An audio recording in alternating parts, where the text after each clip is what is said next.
Hey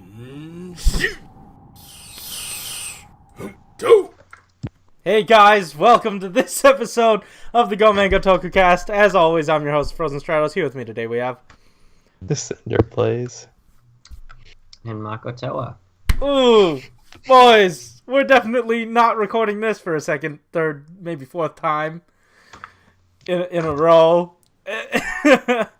Guys, how'd you like this episode? As if I didn't already know. Oh, well, we disliked it. Big shocker, am I right? No, We disliked it because you liked it. Oh, great. Okay, cool. That's fine.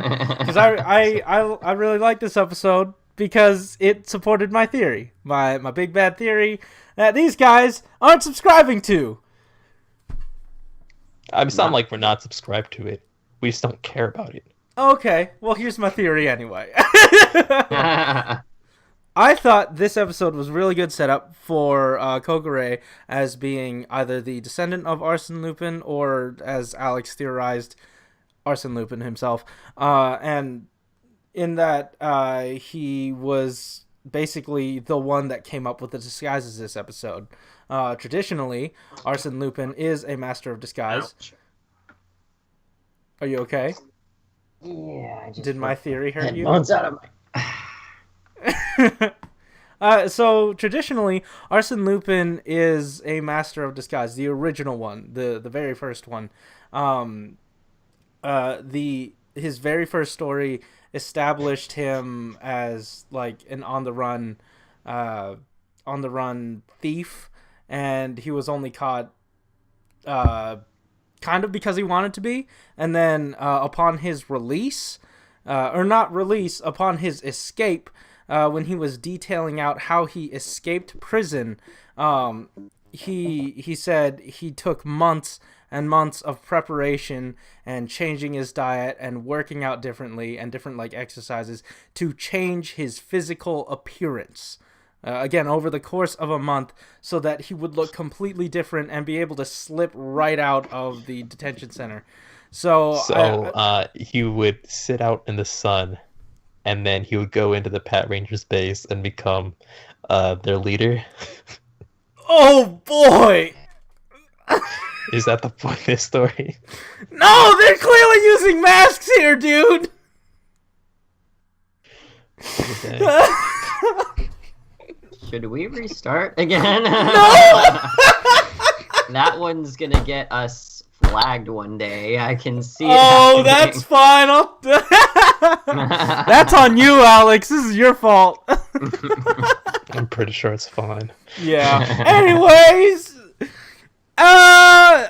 again, this episode lent credence to my theory, and that's really all the enjoyment I got out of it. I didn't really see any other problems with this episode.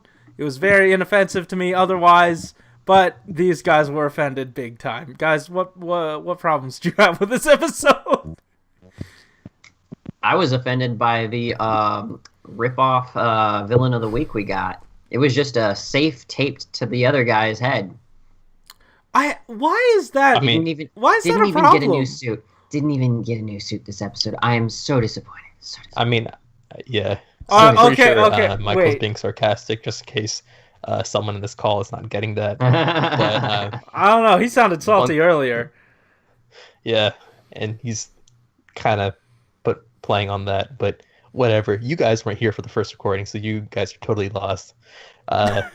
My main gripe for this episode was that like it was too basic, too easily solved of an episode, where the Lupinrangers kind of duped the Patrangers too easily in a kind of bullshit and kind of blah way.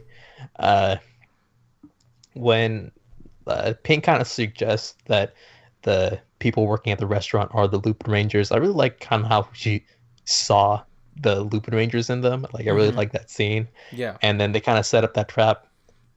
I really like how they use Carter as the makeshift like boss, because he does look like one of those guys. And what was it? Oh yeah. And the second Lupin Red showed up with the blue and yellow that weren't speaking, it kind of like we figured it out the second that happened because you could just assume that they're the two doppelgangers that he creates when he goes into his final strike position or Yeah, whatever. that, and he was only holding the the claw grabby sword, Itadaki slasher or something. I don't really pay attention. I don't think any of the fights were relevant this episode because they Okay. weren't really fighting. You know? Oh, except for Lupin Red when he discovers grenade tits in that secret wall. Which, that was actually another one of my positives for this episode. Michael's not having it. He really wants to try this episode again, but we're not.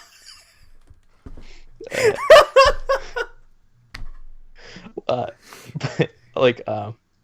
I really liked how in the fight between Lupin Red and I forgot her name. Oh, Nosh. Or no, Gauche. Gosh. Oh, Goshu or something. Yeah, Goshu.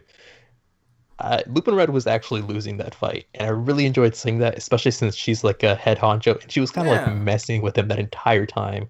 And she's just like, oh, I'm just messing around with like human experimentation, and then they she set kinda that up earlier too. Yeah, In the shark episode. yeah, exactly. And just like having her be a power level above our the Rangers right now, I really like that they set that up early, just so it's not like, oh yeah, Narya comes down because like her ass handed her by like Yellow out of nowhere. I don't want to see that, But this, Yeah, like, proper that was scaling. a bit more. Yeah. Yeah. They're probably gonna screw it up eventually, but whatever. For now, I'm okay with that. And yeah, I think that's about it for my thoughts this episode. Yeah. I like Carter like wailing on the gold police, Yeah, definitely. not henchmen because they're the good guys, but father. I don't know. Yeah. It had some enjoyable scenes, but like overall, it was just kind of blah because like the plot was just like, I didn't care. Okay. I think you said earlier before the call started that you knew exactly what was going to happen as soon as they started the like premise. The second like the Lupinranger showed up, just because we've seen that form too many times, and it's not like this big shocker. Just like, are they really gonna dupe the Patrangers with a simple trick like that? Because I'm pretty sure the Patrangers saw their finisher, so I thought like there would be a little bit more to it. Wait, but it no, just ended. did they see their finish? I actually, they probably Right? didn't. Yeah. Yeah. But also, But like, I honestly thought that they'd be revealed this episode, because I didn't know how long they were gonna keep up this versus thing, until like falling back into the regular Sentai formula. You know what I mean? I didn't know how long they were gonna like ride this gimmick. And apparently, we're riding it for a little longer. I mean, it makes for more interesting, story beats or at least new ones. I'm glad They got to they're get the sticking most. around. They got to get their money's worth from that kitchen set because, hey, if they suddenly get their identities compromised, there's no way they're going to be working part time at that restaurant anymore. Why? What do you mean part time? Full time. I mean, like whatever the time. No, because like, I mean, I have a feeling once the Patrangers sort of figure it out, they're just gonna let them run free, sort of, as and do that. Like, they will have built up enough rapport between them when the reveal happens. This is me thinking. They might, like, between the two teams, because you already see a sort of mutual respect, or at least them helping each other out sometimes. Yeah. I hope Green becomes a little bit less rapey by then. Yes, yes, definitely. I mean, he's not rapey, but he makes me uncomfortable. Cringy. Yeah. And he makes Yellow uncomfortable, and that's no, cannot do. Yeah. Oh. Yeah. Yeah. Anyways, guys, I think that just about does it for us. Yeah. Yeah. Yeah. Cool. We actually finished an episode. Guys, if you like this episode, hit that like button and subscribe if you want to hear more from us each week. Hey, and hey, Michael and I did a pretty dope drawing video last week, and it was it was pretty dope. Like I just said, it's going to be available on that end card. So click it and enjoy it, because we drew what we thought the next Ultraman was gonna look like. Turned out pretty interesting, pretty juicy, pretty looby. Anyways, guys, thanks for watching. Keep it juicy. Same. Later.